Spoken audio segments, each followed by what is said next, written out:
everyone, and welcome to Chelsea Groton Bank's Facebook video.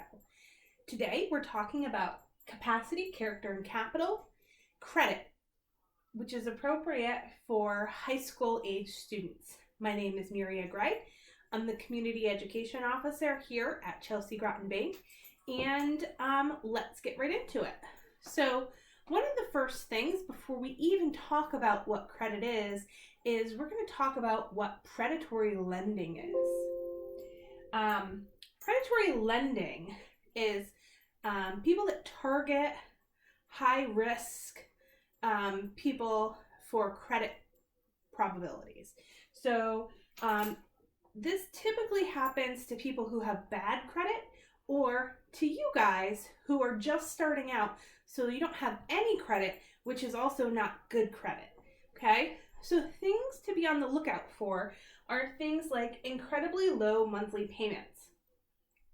Incredibly low monthly payments probably means that you're only paying the interest every month on your bill, and therefore you're not paying down the principal balance, which is the amount that you have charged to the card. So if you're only paying on the interest and not paying on the principal balance, then you're never paying off what you borrowed. So you're going to be paying on that debt forever. Something else is Act Now. It's a limited time offer. This is forcing you to make a snap decision without really looking into, is this a good deal? Are there other good deals out there? Is this really the right card for me? No upfront fees. So this you definitely need to be careful of, because just because it says there's no upfront fees doesn't mean that there aren't any fees. It just means that you're not going to pay any fees now. So maybe there are fees later. Maybe there's an annual fee that comes once a year at the end of the year. You really have to look at what the credit that is being extended to you is offering pretty thoroughly. They're going to give you a big book of all the information. And while it looks like a pain to read through, and actually very painful, it's really important to know what you're getting yourself into before you get into it. Okay, so predatory lending, they're going to target you now that you're turning 18 years old to borrow money that potentially you're not going to be able to pay back in a way that would make sense, okay? All right, let's get right into it. Credit cards. What can you do with a credit card? So, with a credit card, you can buy goods or services and pay for them over time, okay? So, if I bought a computer today, I can pay off that computer over the next several months so that I don't have to have all of the money up front right now. Borrow money for household, family, and other personal expenses. So if something broke in my house and I needed to replace it, or if I wanted to send somebody to college or pay off a medical debt, I could take out a personal loan through a bank or use my credit card for that expense and then pay it off over time. You can also get into big trouble if you're not careful with your spending. So oftentimes we're not teaching you guys right up front how to use credit wisely. And so what that means is that you get a credit card, the money is burning a hole in your pocket, so you go out and you spend some things, and then you're not able to pay the bill off every month. So you get yourself into some pretty heavy debt, which leads to damaging your credit by not making the required payments or by not paying the credit cards at all. So if it becomes difficult to pay, people don't pay and then they default, and that harms your credit. So while there are some really great things about credit, there are also some things that can get you in trouble. So it's really important to know both sides of the coin before you get involved. So let's talk about the 4 C's of credit: capacity, character, capital, and collateral. And that all makes up credit. Capacity is how much can you afford? How much money are you making every month? How much money are you making every year? How much money can a lender afford to lend you? Character is, how have you been at paying other loans given to you in the past?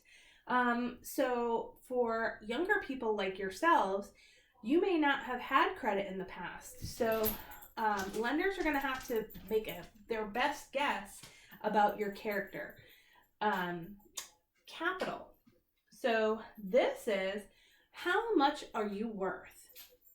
Do you have something they can take away from you if you fail to pay? Do you have bank accounts? Do you own a car? What kind of capital do you have? And collateral. Can you put something up against the loan? So like if you are going to purchase a car, but you didn't really have very good credit, but you did own a home, could you put the house up as collateral so that they would extend you credit? You need to be very careful with collateral, because if you don't pay off something, you don't want to lose something else, okay? And they would put a lien on your house, meaning they would have to get paid before you could sell that. So it's really important to make sure before you put collateral up that you understand what you're getting yourself into. 2 truths, 1 lie. All right, let's take a peek. Credit cards are used to purchase goods and services. Take money from your checking account when used to pay for purchases. Are subject to interest charges if not paid in full each month. So 2 of these are true about credit cards and 1 is not. Number 2 is not true. They don't take money from your checking account when used to pay for purchases. That's a debit card. Credit cards are a loan from a lending institution. So that's not taking money out of your personal account. So let's learn the difference between credit and debit. Which card requires you to have enough money at the time that you pay for something? Well, that's a debit card. A debit card requires that you have enough money in your checking account at the time of your purchase to pay for it, because it's coming out of your personal account. Your debit card is hooked up to your checking account, and if you don't have enough money in your checking account, you're not going to be able to make that purchase. Which card's balance can increase and accrue charges if you do not pay the entire amount each month? That's a credit card. So a credit card, you can extend your purchases up to your available balance, but if you charge $300 and you don't pay that off fully every month, if you're only paying the minimum balance, your debt might actually increase more than $300 with interest charges. So you have to be really careful of that. You don't want something that you do now to cost you more in the long run. Which cards may have fees associated with them? Well, that's kind of a trick question, because both types of cards might have fees associated with them. Both credit cards and debit cards may have fees for things like a debit card might have overdraft protection fees. If you spend more money than you have in your account, you're going to be charged for that. Not only will you owe that money, there'll be a fee associated with that. And then there may be other account fees depending upon the type of checking account that you have. So it's really important that you check with your bank. If you're under the age of 22, you should probably have some kind of a student account. Student accounts generally don't have any fees. And most banks have a totally free checking account that wouldn't have any fees associated with them unless they were overdraft protection fees. And you can choose not to take that service. Credit cards also have fees associated with them, late payment fees, overbalance fees, all high balance fees. That would be another one of those things that you'd have to look through that book for to make sure you know what all the fees that might be associated with that card is. Which card generally offers purchase protections against faulty goods? So credit cards offer purchase protections against faulty goods. So if you bought a camera online and they shipped it to you and it arrived broken, your bank is not going to be able to do much for you.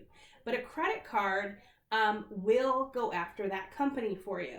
So they'll refund your money and then they'll work it out with the company. So that is a really good reason to use your credit card for online purchases. Which card allows you to pay for unexpected emergencies when you do not have enough money? That's a credit card. If you don't have enough money in your account, you can't use your debit card because that's tied to your account.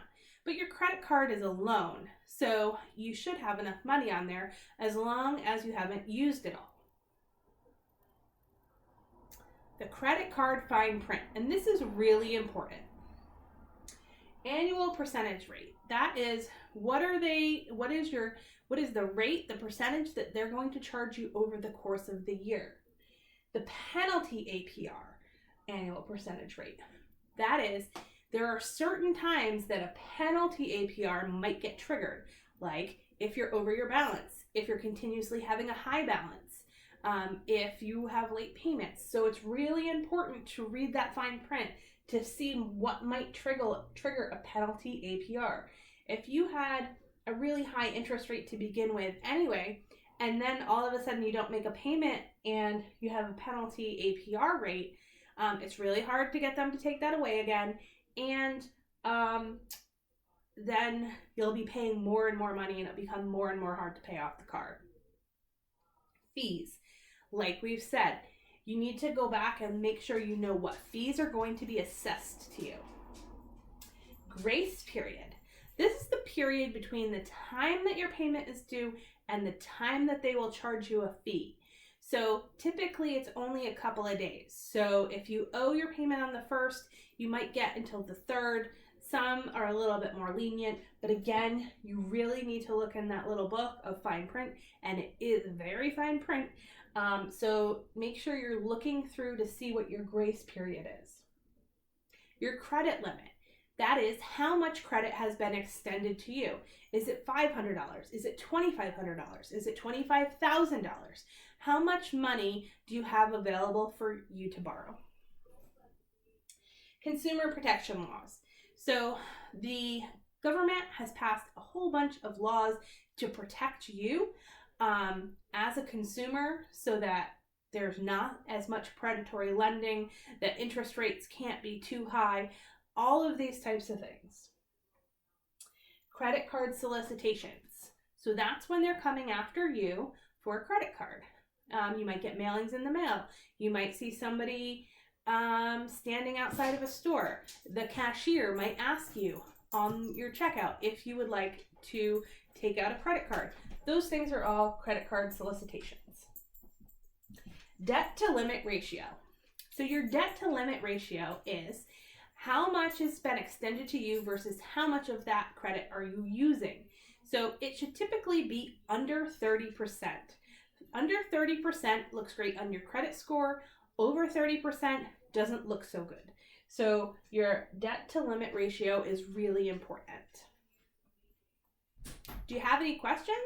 We'd love to hear from you. Drop us a comment below with any questions and we will get back to you with some answers. We hope to see you again tomorrow. Bye-bye.